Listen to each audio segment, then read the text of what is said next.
Comme annoncé en titre, le ministre de l'Économie, des Finances et de la Prospective a visité ce 1er mai 4 unités de transformation dans les hauts-bassins, toutes bénéficiaires du Fonds burkinabé de développement économique et social.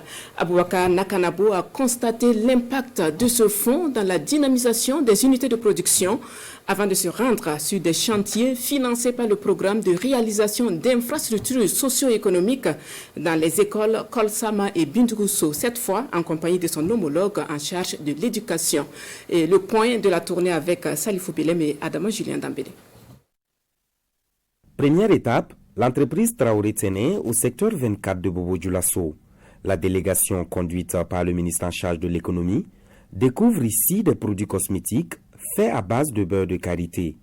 Cette unité de production, spécialisée dans la transformation et l'exportation de produits locaux, a bénéficié de l'appui de l'État. À travers les fonds burkinabés pour le développement économique et social d'une cinquantaine de millions, afin de pouvoir assurer non seulement la transformation primaire, c'est-à-dire la transformation des amandes de karité en beurre de karité, mais également la transformation secondaire qui a permis de transformer le beurre de karité en différents sous-produits. Cap, sur Sogosagasso, à une trentaine de kilomètres de la ville. Ce site de 13 hectares abritera dans quelques mois des silos modernes pour la conservation de près de 120 000 tonnes de maïs.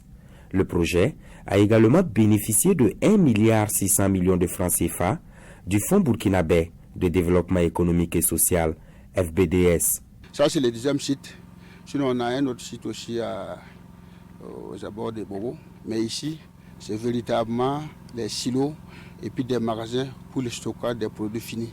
Ce sont au total 4 entreprises bénéficiaires du FBDS dans la région des Hauts-Bassins qui ont reçu le docteur Aboubakar Nakanabo, venu constater l'impact du fonds sur leur redynamisation.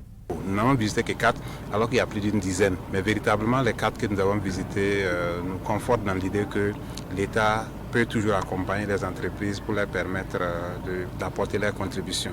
La visite se poursuit dans les écoles de Kolsama et Bindougusso. Objectif, s'imprégner de l'état des infrastructures scolaires, financé cette fois par le programme PRISE.